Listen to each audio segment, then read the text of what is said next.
চুপুর বিষয়ে যিনি ধরেন যারা আপনার প্রতিবাদ করলেন, ওয়াকআউট করলেন, আপনারা সংসদ সদস্য হিসেবে শপথ নিছেন না। ইন্টারেস্টিং ব্যাপার হলো এখানে স্পিকার নির্বাচনটা সারপ্রাইজিং ছিল। এবার বিরোধী দল খুবই হার্ড, এটা আওয়ামী লীগের চেয়ে হার্ড হবে। আমি এখানে মাওলানা ভাসানী, জিয়াউর রহমান, মরহুম শেখ মুজিবুর রহমান সবার নাম মাথায় রেখে বলছি, গণতান্ত্রিক রূপান্তরের সবচেয়ে বড় ক্যারেক্টার বাংলাদেশের ইতিহাসে বেগম খালেদা জিয়া। হাদির যে হত্যার চেষ্টাকারীরা ধরা পড়ছে পর একটি পক্ষের কোনো কথা নেই। সো ফার সো গুড, আমরা আশা করতে পারি যে ধরেন এতদিন যা দেখছি তার চেয়ে তো এটা বেটার দেখলাম। ডেইলি টাইমসে বাংলাদেশের নিয়মিত টকশো টাইমস টকে আপনাদের স্বাগত জানাচ্ছি। আমি ইলিয়াস খান। আমরা জানি এবং অনুষ্ঠান যারা দেখছেন সবাই জানেন যে আজকে আমাদের বহুল কাঙ্ক্ষিত জাতীয় সংসদের অধিবেশন শুরু হয়েছে। দীর্ঘ গণতন্ত্রহীনতার পরে একটি সুষ্ঠু নির্বাচন হয়েছে। সেই নির্বাচনের ফলে বাংলাদেশ জাতীয়তাবাদী দল সরকার গঠন করেছে। বিরোধী দলে বসেছে জামায়াত ইসলামী সহ 11 দলীয় জোট। এর মধ্যে শুরু হলো এই সংসদ অধিবেশন। সেই সংসদ অধিবেশনে উপস্থিত ছিলেন আমাদের একজন, আজকে যিনি আমাদের অনুষ্ঠানের সম্মানিত অতিথি, তিনি আজকে তার অভিজ্ঞতার আলোকে বলবেন সেই অধিবেশন কথা। আমাদের স্টুডিওতে আজকে উপস্থিত আছেন বিশিষ্ট চিন্তক, জবান সম্পাদক জনাব রেজাউল করিম রনি। আপনাকে স্বাগত জানাচ্ছি। জি, ধন্যবাদ আমাকে আমন্ত্রণ জানানোর জন্য। আমি শুরুতেই বলেছি যে আপনি আজকে একদম কাছ থেকে দেখেছেন যে কি হচ্ছে সেখানে। আমরা দেখলাম বিরোধী দল ওয়াকআউট করেছে প্রেসিডেন্টের ভাষণের সময়, আরও নানা কিছু হয়েছে, স্পিকার, ডেপুটি স্পিকার নির্বাচিত হয়েছেন। দেখেন, এটা প্রথমত এই প্রথমবারের মতো আমিও ভেতরে গেলাম, আমাকে আমন্ত্রণ জানানো হয়েছিল, যাতে এটা প্রত্যক্ষ করার জন্য বেশ কিছু লোকজনকে আমন্ত্রণ জানানো হয়েছিল, তাদের মধ্যে আমিও একজন সৌভাগ্যক্রমে। তো যাওয়ার পরে আমন্ত্রণটাও কাকতালীয়ভাবে গত পরশু দিনই আমাকে হঠাৎ করে আমি যাচ্ছি হুন্ডার পিছনে বসা, হঠাৎ একটা ফোন আসলো, ফোন রিসিভ করলাম। রিসিভ করার পরে বলতেছে আপনার সাথে স্যার কথা বলবে। আমি গাড়ির গতির মধ্যে তো মোটর সাইকেল আমি বুঝতে পারিনি। আমার ঠিক আছে দেন স্যার। ফোন করে পাশ থেকে বলতেছে হ্যালো রনি, তারেক বলছি। আমি একটু অবাকই হয়েছি যে, তো পরে আমি বললাম যে জি কুশলাদি বিনিময়ে। পরে উনি বললো যে আপনাকে আমন্ত্রণ জানে। যাই হোক, তো পরে আমি কার্ড পাইলাম গতকাল রাতে এবং গেলাম। গিয়ে আমার প্রথমত যেটা অনুভূতি সেটা হলো যে দেখেন, বাংলাদেশের মানুষ সংসদীয় রাজনীতির কথাটা আমরা বলি মুখে, তো এটার গুরুত্বটা যদি রিয়েলি আমরা মানুষকে বুঝাইতে পারতাম বা রাজনৈতিক দলগুলো যদি বুঝাইতে পারতো বিগত দিনে, হ্যাঁ, তাহলে মনে হয় না হাসিনার ফ্যাসিবাদ এতদিন লম্বা সাস্টেন করতে পারতো। কেন বোঝানো যায়নি? কারণ সংসদ কেন গুরুত্বপূর্ণ, এটা লুই কান বিখ্যাত আর্কিটেক্ট, এই বিল্ডিংয়ের ভিতরে বিস্ময়কর সব ব্যাপার স্যাপার আছে আসলে। হ্যাঁ, সেটা একটা স্থাপত্য প্রতিভার এমন এক নিদর্শন এটা। হ্যাঁ, এটা আমি পুরোটা না ঘুরে দেখলে বাইরে শুনতাম, নিজে না দেখলে বুঝতাম এখানে এত কাজ আছে, দ্য ভেরি মাচ পোয়েট্রিক। এর বাইরেও এইটার যে গুরুত্বটা সেটা হলো ডেমোক্রেটিক, এই যে রিপ্রেজেন্টেশন অফ পিপলস রাইট বা পিপলস উইল, এইটা যে এত গুরুত্বপূর্ণ, এটা আমরা জনগণকে যদি বুঝাইতে পারতাম যে সংসদ ছাড়া আপনার নিজের কোনো গুরুত্ব নেই। আপনি বাংলাদেশের জনগণ হয়ে উঠবেন না যদি সংসদ ঠিকমতো ফাংশন না করে। এই জিনিসটা যদি আমরা বুঝাইতে পারতাম, বা রাজনৈতিক দলগুলো যারা এই সরকার গঠন করছে বা বিরোধী দলে গেছে, এরাও যদি এটা প্রপারলি বুঝাইতে পারতো, আমার ধারণা এতদিন লাগতো না হাসিনার এই ফ্যাসিবাদের মধ্যে থাকা, আমাদের এতদিন থাকতে হইতো না। এবং এতদিন থাকার ফলে যেটা হয়েছে, সংসদের কার্যক্রমে অনেক ধরনের বিঘ্ন হয়েছে, কারণ এটা তো ওয়ার্ক করে না, অনেকবার মাইকের ত্রুটি, ইলেকট্রিসিটি ত্রুটি, এগুলো হয়েছে। তারপরে এগুলোর পরেও যেটা আমি ত্রুটিগুলো আগে বলতেছি, কারণ ভালো প্রশংসার দিকগুলো তো বলা সহজই। ভালো দিক যেটা, সেটা হলো যে আপনার সবার মধ্যে একটা আবেগতাড়িত ব্যাপার ছিল, এবং এই আবেগতাড়িত ব্যাপারটা আরও বেশি আবেগায়িত হয়ে উঠছে যখন আলোচনা শুরু হয়েছে বেগম খালেদা জিয়াকে নিয়ে। শোক প্রস্তাব সবার জন্যই শোক প্রস্তাব টানা হয়েছে, এবং শোক প্রস্তাবের মধ্যে যার যার রাজনীতি, যার যার দলের নেতাদের নাম, হ্যাঁ, সবাই ঢোকানোর জন্য যার যার আবেদন জানাইছে, যার যার মতো করে। ওকে ফাইন, ঠিক আছে, তাদের মতো করে জানাচ্ছে।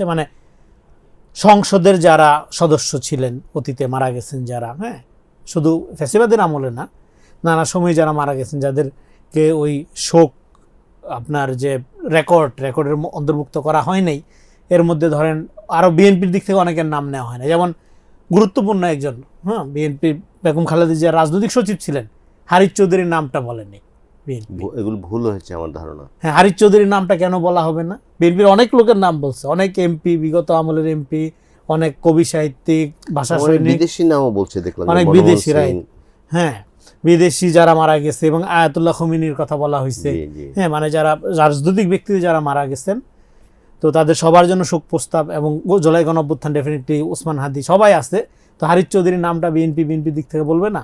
জামাত যেরকম তাদের নেতাদের নাম বলার জন্য তারা কিন্তু ঠিকই সময় চায় নিয়ে, হ্যাঁ মানে আপনার স্পিকারের বক্তব্য শেষ হওয়ার আগেই মাঝখানে তারা ইন্টারভেন করে সময় চেয়ে নিয়ে তারা তাদের নামগুলো যেন বাদ দেওয়া না হয় সেটার দাবি জানাইছে।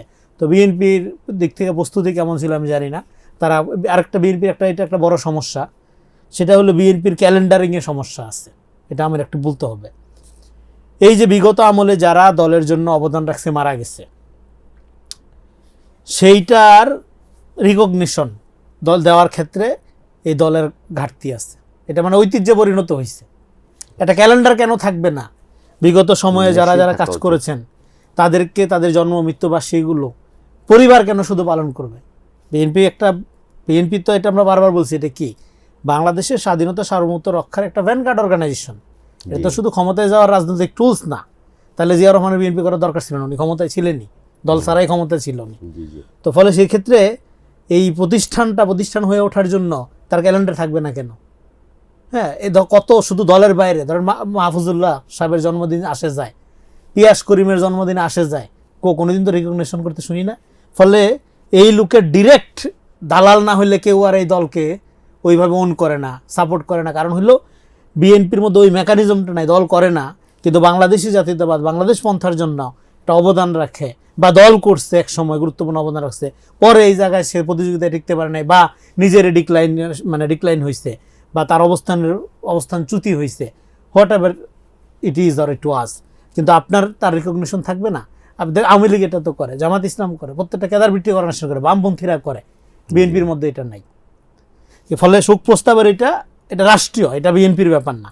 সব দলের যারা আপনার রাজনৈতিক দেশি বিদেশি রাজনৈতিক কর্মী বা গণতন্ত্রের জন্য বা মোট কথা শহীদ যারা হয়েছেন, তাদের শোক প্রস্তাব গ্রহণের মধ্য দিয়ে সংসদের কার্যক্রম শুরু হয়েছে। এবং শোক প্রস্তাবে খালেদা জিয়া যেহেতু ধরেন বাংলাদেশের গণতান্ত্রিক রূপায়ণের বা রূপান্তরের সবচেয়ে বড় ক্যারেক্টার, আমাদের সবচেয়ে বড় চরিত্র যদি বলেন গণতন্ত্রের, সবচেয়ে বড় চরিত্র, আমি এখানে মাওলানা ভাসানী, জিয়াউর রহমান, মরহুম শেখ মুজিবুর রহমান সবার নাম মাথায় রেখে বলছি, গণতান্ত্রিক রূপান্তরের সবচেয়ে বড় ক্যারেক্টার বাংলাদেশের ইতিহাসে বেগম খালেদা জিয়া। আপনার হোসেন সোহরাওয়ার্দী, একে ফজলুল হক সবার নাম মাথায় রেখে বলছি। এই সংসদীয় গণতন্ত্র বেগম খালেদা জিয়া নিয়ে আসছেন, আপনারা জানেন। সেটা এই জন্য সব মাথায় রেখে, বাংলাদেশের এন্টার রাজনৈতিক ইতিহাস মাথায় রেখে বলতেছি, গণতন্ত্রের রূপান্তরের সবচেয়ে বড় চরিত্রের নাম বেগম খালেদা জিয়া। ফলে স্বাভাবিকভাবেই তাকে নিয়ে আলোচনা গড়াবে এবং আবেগতাড়িত আলোচনা হবে। সেই আবেগতাড়িত আলোচনা শুধু যে বিএনপির দলের আপনার সাংসদরা করেছেন তাই নয়, এটা বিরোধী দলের যারা ছিলেন তারাও খুবই, এর মধ্যে এটিএম আজহার সাহেবের আলোচনা, হ্যাঁ উনিও। তো বিরোধী দলে কিন্তু সাম্প্রতিক প্রবণতা আছে, গত কমাস ধরে এরা শহীদ রাষ্ট্রপতি জিয়াউর রহমান বেগম খালেদা জিয়ার খুব প্রশংসা করেন, কিন্তু জনাব তারেক রহমানের ব্যাপারে তাদের কিন্তু এইটা আওয়ামী ন্যারেটিভের ফসল। এটা হলো যে আওয়ামী লীগের এখানে কিন্তু খালেদা জিয়া নিয়ে কোনো সমস্যা ছিল না, যে কারণে খালেদা জিয়াকে তারা জেলে বন্দি করতে পারছে। জেলে বন্দি করতে পারার কথা না, রাজনৈতিক নর্মস আকারে। খালেদা জিয়া খানিকটা নিজেকে জেলে বন্দি হতে দিছে না, কারণ উনি মনে করছিলেন যে বাংলাদেশের মানুষ, বিশেষ করে এই দল এটা অ্যালাউ করবে না, এটা হইতে পারে না খামাখাতে। কিন্তু আমরা ভুল প্রমাণ করছি। আমার নেত্রী, আমার মা ঘরে থাকতে দিব না মিছিল দিয়ে আমরা তারা জেলে নিয়ে দিয়ে আসছি। হ্যাঁ, এরকম একটা কারাগারে যেখানে মানুষ থাকে না দিনের পর দিন, একটা স্যাঁতস্যাঁতে জায়গায় থেকে আমরা তাকে মৃত্যুর পথে দিয়ে আসছি। এটা অস্বাভাবিক, এটা উনিও বিশ্বাস করেন না যেটা হবে বাংলাদেশে, বাড়ির মতো বিশাল একটি। তো এইটা আমরা করছি ওনার সাথে। হ্যাঁ, ফলে পরে আমরা কান্নাকাটি করি, পরে লাখ লাখ কোটি কোটি লোক জানা যাই। হ্যাঁ, এটা জাতি হিসাবে আমাদের নিজেদের মনে রাখা দরকার যে আমরা এখন ওনার জন্য অনেক আবেগতাড়িত কথা বলি, ওনার অনেক দরদি বের হইছে, তো আমরা ওনাকে রেসপেক্ট করি নাই, দলও করে নাই, বাংলাদেশের মানুষও, হ্যাঁ, মহিলাটা বাংলাদেশ করে জীবনটা দিয়ে দিল, আমরা তাকে ওই জায়গাটা দিতে পারিনি, আমরা ওই রেসপেক্টটা করতে পারিনি তাকে, তার মর্যাদার মানে তার যোগ্য বিএনপি তো হয়ে উঠতে পারিনি, পারলে তো এই অবস্থা ছিল না। আপোষ করলে তিনি কিন্তু অনেক আরামে 14 সালে ক্ষমতা হাসাচ্ছিল শেখ হাসিনা তাকে। তো ফলে আমি বলতেছি যে মানুষের চরিত্র, মানুষের দৃঢ়তা, মানুষের আপোষহীনতার একটা স্ট্যান্ডার্ড হলো বেগম খালেদা জিয়া। সেইটাকে মানে দল বিএনপি তো তার যোগ্য হয়ে উঠেই নাই, হ্যাঁ, এবং বাংলাদেশের রাজনীতিতে এই ক্যারেক্টারটাকে আমরা কখনো ব্যাখ্যা করার চেষ্টা করি নাই যে কি ছিল এই ক্যারেক্টারটা, আমরা কি হারাইলাম, এটা আমরা এখনো বুঝি না। আমরা মাতম করি, শোক করি, কিন্তু এটার এসেন্স, এটার গুরুত্বটা, হ্যাঁ, আমরা এখনো বুঝি নাই। বুঝতে পারলে বাংলাদেশের এই অবস্থা হইতো না। বা 5 তারিখের পরেও এই যে বিরোধী দল যেটা বললেন যে এই যে অপরাজনীতিটা করে, এটা করার সুযোগ তারা খুঁজতো না বা সুযোগ নিত না। বিরোধী দলের ভূমিকা কেমন দেখেন? বিরোধী দলের ভূমিকা, বিরোধী দল আসলে বিপদে আছে, কারণ বিরোধী দলের একটা বড় চ্যালেঞ্জ হলো তারা যে আওয়ামী লীগ না এটা প্রমাণ করা তাদের জন্য একটা বড় চ্যালেঞ্জ। সো প্রথম দিকে ভালোই ছিল, ওয়াকআউট চুপ্পু ইস্যুতে তারা যেটা করছে এটাকেও আমি খুব একটা খারাপ বলবো না, কিন্তু রাজনীতি হতেই পারে, হ্যাঁ রাজনীতি হবে, কিন্তু বিষয়টা হাস্যকর হয়ে গেছে। কিরকম? কারণ এখানে চুপ্পুর বিষয়ে যিনি ধরেন যারা আপনার প্রতিবাদ করলেন, ওয়াকআউট করলেন, আপনারা সংসদ সদস্য হিসেবে শপথ নিছেন না? এর আগে নাহিদ ইসলাম যে উপদেষ্টা হিসেবে শপথ নিল, তখন তো চুপ্পুর সমস্যা হয়নি। হ্যাঁ, এখন হঠাৎ করে সমস্যা হচ্ছে কেন? কত কদিন ধরে দেখছি সমস্যা হচ্ছে, এটা পলিটিক্সের কারণে। এবং তারা বাইরেও কিন্তু আজকে দেখলাম যে মানববন্ধন করেছে। এটা করতে পারে বাইরে মানববন্ধনটা, আমি মনে করি যে এটা এই যে আওয়ামী লীগ হওয়ার চেষ্টা আর কি। হ্যাঁ, বাইরে মানববন্ধন করার তো দরকার নেই। আপনি সংসদে সামনাসামনি প্রতিবাদ জানাইছেন, আপনি অপছন্দ করছেন না, আপনার রাইট আছে, আপনি জানাইছেন, এনাফ। হ্যাঁ, রাস্তায় যাওয়ার দরকার নেই তো এটা নিয়ে, কারণ যেহেতু আপনি প্রতিবাদটা সংসদে করতে পারছেন, এবং সংসদে প্রতিবাদটা করলে কি হয়, এইটার প্রপার অ্যাটেনশনটা আপনি আপনার অডিয়েন্স বা আপনার যারা সমর্থক বা আপনার বিরোধী দলের যারা আপনি দৃষ্টি আকর্ষণ করতে চান যেটা ডেমোক্রেসিতে, সেটা তো হয়েই যায়। তো ফলে বাইরে এটার আর কি দরকার নেই আর কি। আরেকটা হলো যে অ্যানার্কিস্ট প্রবণতা লক্ষ্য করা গেছে, সেটা তারা করতে পারে, কিন্তু ওভারঅল আমি যেটা প্রত্যক্ষ করলাম যে প্রচণ্ড ইমোশনাল মুমেন্টের মধ্যে দিয়ে সংসদের যাত্রা শুরু হয়েছে, এবং কমিটমেন্ট যেটা, এবং সংসদের ইন্টারেস্টিং ব্যাপার হলো এখানে স্পিকার নির্বাচনটা সারপ্রাইজিং ছিল।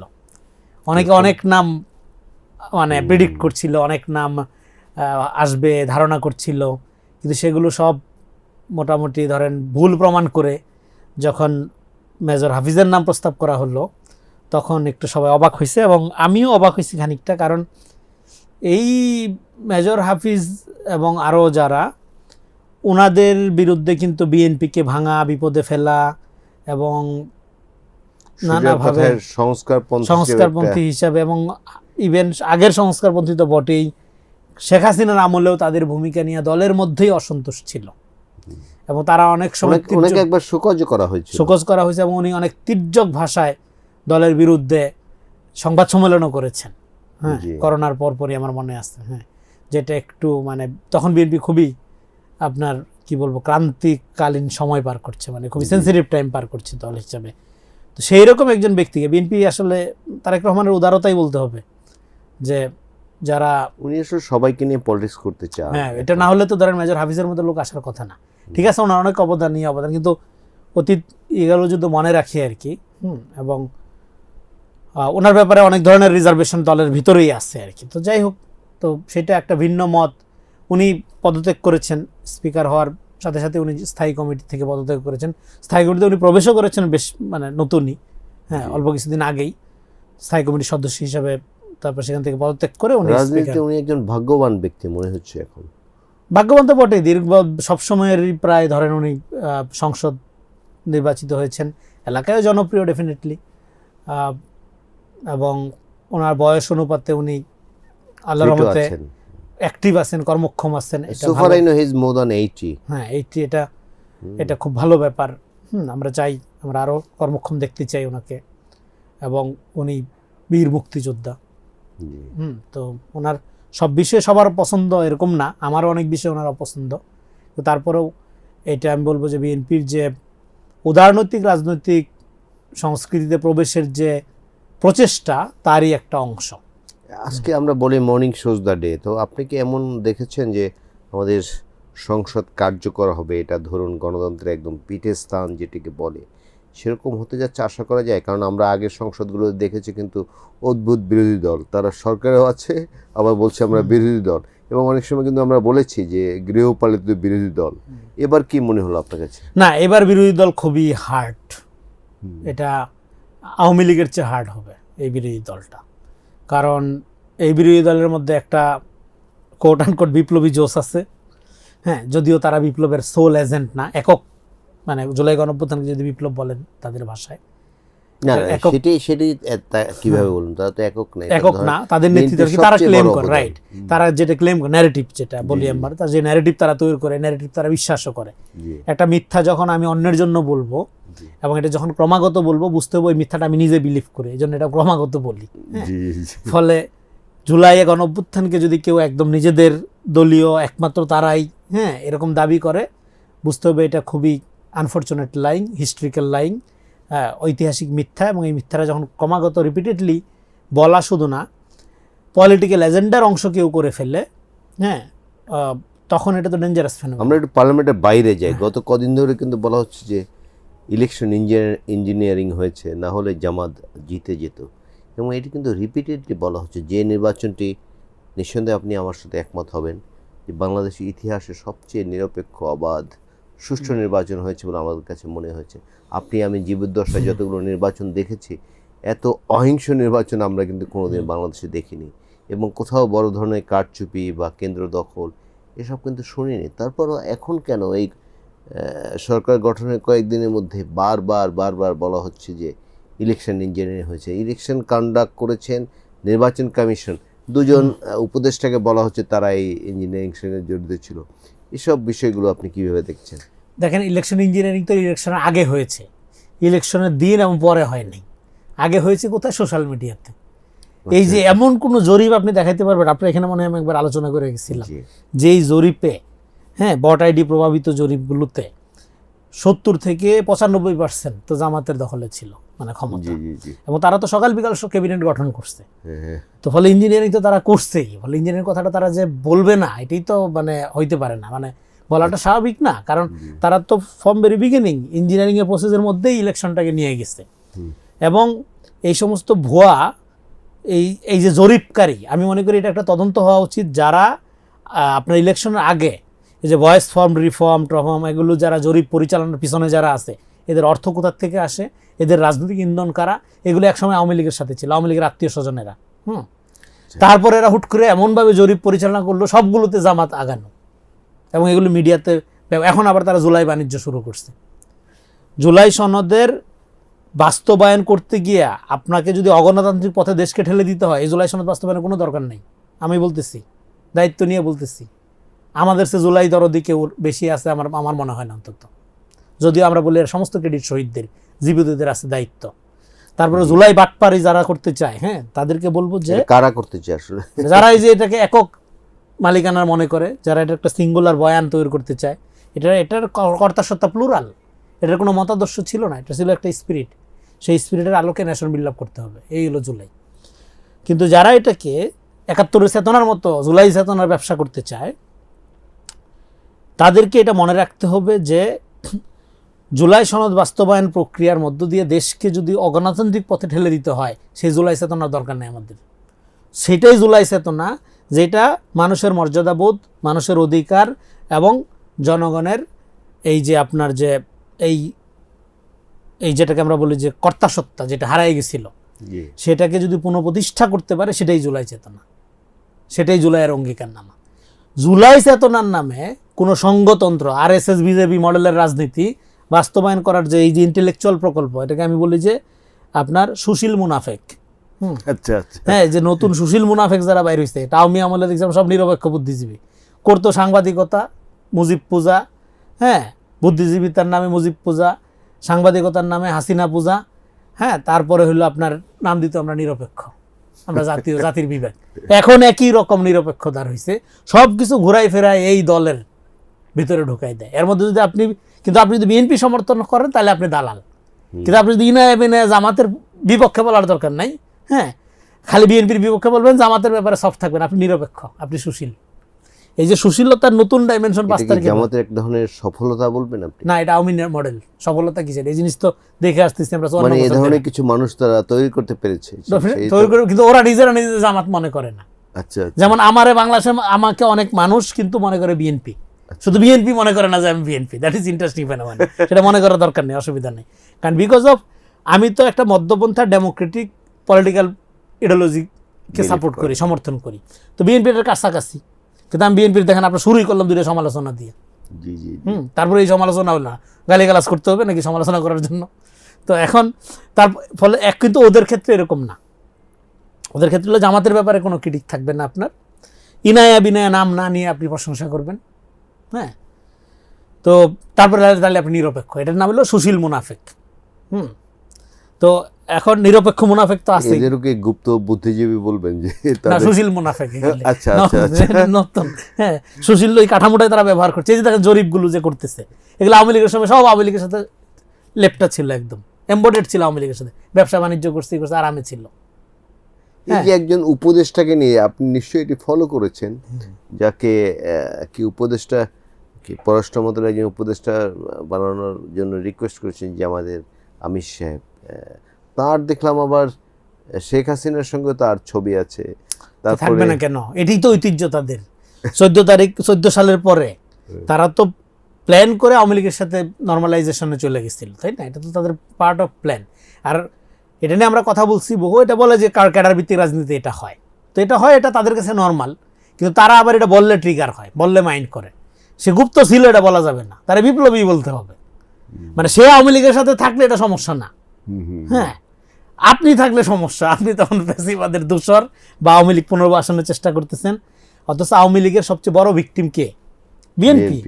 এই যে গুম হয়েছে, গুম কমিশন যে বানাইছে, গুম কমিশন কাদের লোকজন? বিএনপির লোকজন নিয়োগ দিছে না সব তাদের লোকজন? নিরপেক্ষ, অবশ্যই তাদের পদধারী দলীয় কেউ না, প্রসিকিউটর যে ছিল সব নিরপেক্ষ বলতে হবে আপনার। হ্যাঁ, মানে জামাতের লোক বলা যাবে না, বলতে হবে নিরপেক্ষ। হ্যাঁ, ইউনূস সরকারের গুরুত্বপূর্ণ পদ যে তারা সদ্যভাবে গুপ্তভাবে দখল করছিল এটা বলা যাবে না, বলতে হবে নিরপেক্ষভাবে দখল করেছিল। তো এই যে নিরপেক্ষভাবে দখল করছিল, তাদের সে গুম কমিশনের প্রতিবেদনে কি বলছে? গুম যারা হয়েছে তাদের কত পার্সেন্ট আওয়ামী লীগ, আপনার আওয়ামী লীগের হাতে গুম হয়েছে, যে কত পার্সেন্ট জামাতের, কত পার্সেন্ট বিএনপির। আচ্ছা, তারপরে কত পার্সেন্ট জামাতের ফেরত আসছে, কত পার্সেন্ট বিএনপি ফেরত আসছে? অনেক কম বিএনপি দেখলাম, জামাতের অনেকে ফেরত এসেছে। ওদের রিপোর্ট অনুযায়ী আপনার 70 থেকে 80% হইলো আপনার বিএনপির ফেরত আসেনি। প্রেসিডেন্টের ভাষণ কেমন শুনলেন? এটা একটা প্রেসিডেন্টের ভাষণ, এটা তো ধরেন নিয়ম রক্ষা। প্রেসিডেন্টকে ওনারা যেভাবে বলতেছে, প্রেসিডেন্ট এখানে ব্যক্তি না, প্রেসিডেন্টের প্রতিষ্ঠান। জি জি জি। এবং এই প্রতিষ্ঠানের একটা ফাংশনালিটি আছে। এখন চুপ্পু কে কি, চুপ্পুর ভূমিকা কি, এটা আমরা সবাই জানি। চুপ্পুকে ডিফেন্ড করার কোনো লজিক বা কোনো চেষ্টা বা ইচ্ছা কারো থাকা উচিত না, আমারও নাই, অন্যদেরও নাই। কিন্তু চুপ্পুর ভূমিকাটার ট্রানজিশন রাষ্ট্রের স্থিতিশীলতার সাথে যেহেতু সম্পর্কিত, ফলে আপনার এনার্কি করার সুযোগ নেই। ওনারা যেটা করতেছে, ওনারা ওই যে মুজিববাদী কাঠামোর জায়গা থেকে ব্যক্তি আকারে দেখতেছে জিনিসটাকে, রাষ্ট্র ব্যক্তি না, রাষ্ট্র প্রতিষ্ঠান। চুপ্পু ব্যক্তি আকারে আওয়ামী লীগ না ক্যাডার না কি, এটা পরের ব্যাপার যখন সে ব্যক্তি। কিন্তু যখন এখানে বসে আছে সে রাষ্ট্রপতি, তার বিরুদ্ধে যে অভিযোগ, যে এগুলো আপনি আমলে নেবেন, অবশ্যই রাষ্ট্রপতি থাকা অবস্থায় না, রাষ্ট্রপতি মানে পদ থেকে উনি যখন অপসারিত হবেন বা চলে যাবেন, তখন একজন ক্রিমিনাল তো রাষ্ট্রপতি হইতে পারে না। একজন ক্রিমিনালকে তো রাষ্ট্রপতি কেউ মানে, সে যদি ক্রিমিনাল হয়েও থাকে, কিন্তু যখন সে রাষ্ট্রপতি তখন একটা তার দুইটা রোল একসাথে হইতে পারে না, যে ক্রিমিনাল এবং রাষ্ট্রপতি হইলে আর রাষ্ট্র ফাংশন করে না। তাহলে এটা পার্সোনাল ব্যাপার না। কিন্তু যারা এই ন্যারেটিভ পলিটিক্স করে, বয়ানের রাজনীতি করে এবং এক ধরনের কাল্টিজমে বিশ্বাস করে, বয়ান তৈরি করে যারা, তারা হলো পার্সোনিফিকেশন করে সব কিছুকে। যারা কোনো ভ্যালুজে বিশ্বাস করে না, মূল্যবোধে বিশ্বাস করে না, কিন্তু মতাদর্শে বিশ্বাস করে, তারা ব্যক্তি পূজার রাজনীতিটাই করে। তারা চুপ্পুকে একটা ব্যক্তি মনে করে, ওই ব্যক্তিকে রাখলে গণতন্ত্র থাকবে না, থাকবে নো। ওইখানে চুপ্পু এবং কালাসোরার বাপ XYZ সমান। যেমন তার যে বক্তব্যটি পড়েছেন, একটি শব্দ এদিক ওদিক করার কিন্তু তার ক্ষমতা নেই, আছে। এবং সেই বক্তব্যে কোনো সমস্যা আছে? সেই বক্তব্য জুলাই গণঅভ্যুত্থানের ক্রেডিটের কোনো সমস্যা আছে? কোনো সমস্যা নেই। তার মানে কি, এখানে আপনি দিল এটা বলতেন, আমি দিল এটাই বলতাম, চুপ, একই কথা।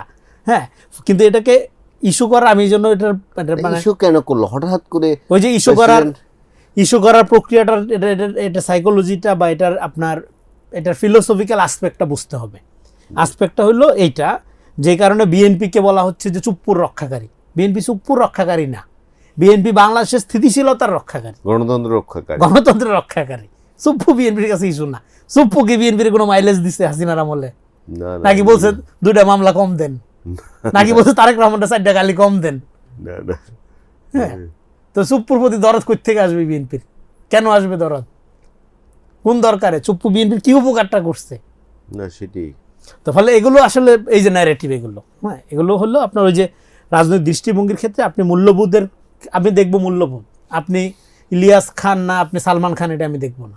জি হ্যাঁ, আমি দেখবো আপনার ওই মূল্যবোধটা আছে কিনা, ওই অনুযায়ী আমি আপনাকে ভ্যালু দিব, আপনাকে আমি রেসপেক্ট করবো, বা আমি আপনার সাথে এঙ্গেজ হবো বা ডিসএঙ্গেজমেন্টে যাব। আগে তো আমরা অকার্যকর সংসদ দেখেছি, ধরুন বিরোধী দল থাকতো না, বিরোধী দল থেকে বেরিয়ে গিয়ে রাস্তায় আন্দোলন করতো, নানা ধরনের কর্মসূচি দিত, হরতাল অবরোধ নানা কিছু হতো। মানে গণতন্ত্রটি ঠিকভাবে ফাংশনই করেনি আসলে আমাদের এই ভূখণ্ডে গত 54 বছরে। আজকে দেখে আপনার এই মন্ত্রী এমপিদের এইটা মন্ত্রী এমপিদের ইয়া না, আমি বরং বলতে চাই এখানে প্রাইম মিনিস্টার ভাইয়া যিনি কথা বললেন, হ্যাঁ, তারেক রহমান, ওনার অ্যাটিটিউডের মধ্যে এটা ছিল। ওনার বক্তব্য সংক্ষিপ্তই, অল্প, কিন্তু ওনার বক্তব্যের মধ্যে কিন্তু উনি যখন আপনার নবনির্বাচিত স্পিকার এবং ডেপুটি স্পিকারের ব্যাপারে কথা বললেন, উনি কিন্তু বললেন যে আপনারা বিএনপি থেকে নির্বাচিত হওয়ার পরেও এই সংসদের অভিভাবক হিসেবে যাচ্ছেন এবং সবার সংসদ সদস্যের প্রতি আপনারা ন্যায়ানুগ আচরণ করবেন, সবার প্রতি আপনারা ইনসাফ করবেন এবং সংসদকে কার্যকর রাখার ক্ষেত্রে রাষ্ট্রীয় দৃষ্টিভঙ্গি, রাষ্ট্রীয় স্বার্থের আলোকে, দলীয় স্বার্থের আলোকে না, রাষ্ট্রীয় স্বার্থের আলোকে আপনারা সংসদ পরিচালনা করবেন। না, উনি তো দেশে যখন ফিরেছেন 25শে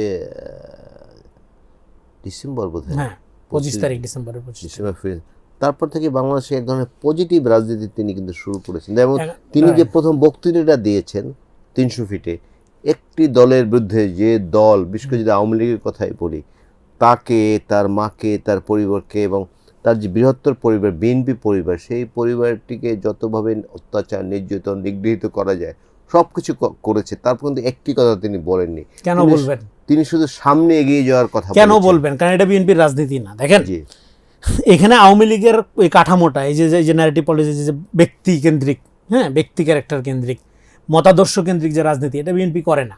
বিএনপির রাজনীতি হলো মূল্যবোধ কেন্দ্রিক। এই জন্য আমরা বলবো মূল্যবোধ মানে হলো ভ্যালু প্লুরালিটি করে, বিভিন্ন ভ্যালুসগুলোর মধ্যে সমন্বয় করে রাষ্ট্র গঠন। এটাই হলো বিএনপির পলিটিক্স, রাষ্ট্রবাদী। এটা হলো মানে পলিটিক্স ইন কনস্ট্রাকটিভিজম, হ্যাঁ, মানে একটা গঠনবাদী রাজনীতির ধারা হলো বিএনপির রাজনীতি। আরেকটা হলো অ্যানার্কিস্ট, ডিস্ট্রাকটিভ, হাউকাউ তৈরি করা, বিপ্লবী উত্তেজনা ছড়ানো, এটা একটা ধারা। এই দুইটা ধারা আপনাকে মনে রাখতে হবে বাংলাদেশের রাজনীতির ক্ষেত্রে। সেক্ষেত্রে যিনি কনস্ট্রাকটিভ পলিটিক্স করবে, তাকে তো প্রতিহিংসাপরায়ণ রাজনীতি করার সুযোগ নাই। সে যেটা কনস্ট্রাক্ট করতে চায়, সে যেটা গঠন করতে চায়, এটা গঠন করলেই তো রাজনীতি ইররিলেভেন্ট হয়ে যায়।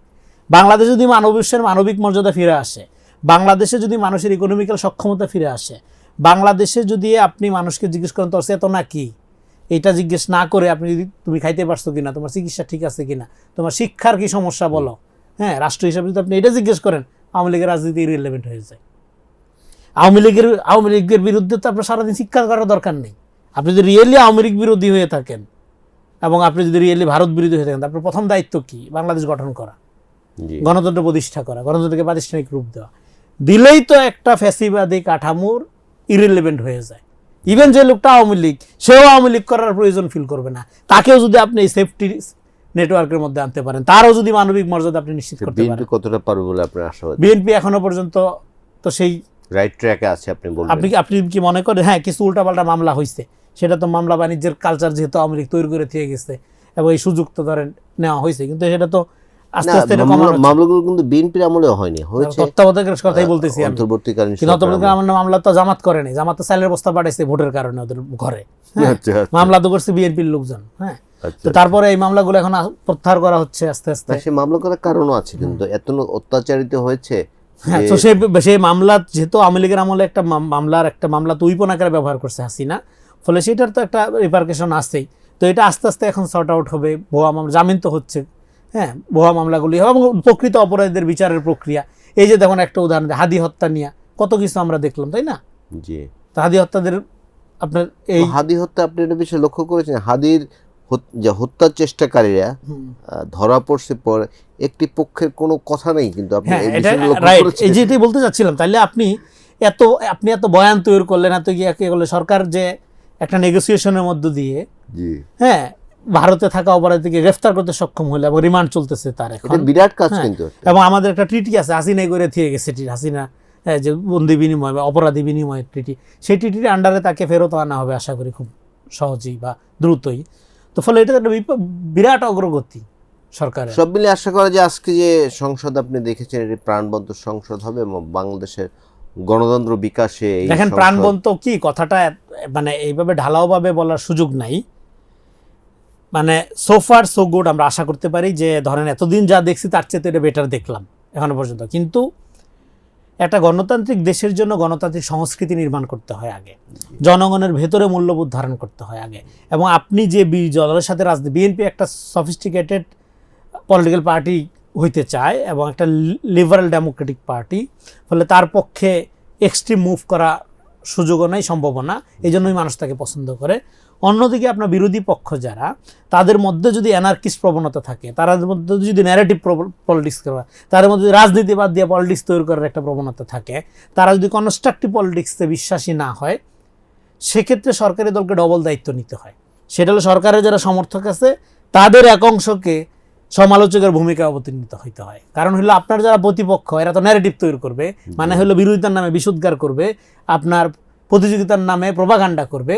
সেই ক্ষেত্রে আপনারা যারা সমর্থক বিএনপির, দল করেন না, বড় বড় পদ পদবিতে নাই, আপনাদেরই কনস্ট্রাকটিভ ক্রিটিসিজম করে বাংলাদেশকে একটা কাঙ্ক্ষিত গণতান্ত্রিক আপনার প্রাতিষ্ঠানিক রূপান্তরের দিকে নিয়ে যেতে হবে। বাংলাদেশের গণতন্ত্র প্রাতিষ্ঠানিক রূপ পাক, সেই প্রত্যাশা আমরা করি। সংসদ শুরু হয়েছে, সংসদ ভালোভাবে চলুক, সরকারি দল বিরোধী দল সবাই মিলে দেশটিকে ভালো ভালো দিকে নিয়ে যাওয়ার চেষ্টা করুক, এই আশাবাদ ব্যক্ত করে আমাদের আজকে আলোচনা শেষ করছি। আপনাকে আবারও ধন্যবাদ আমাদের দর্শক।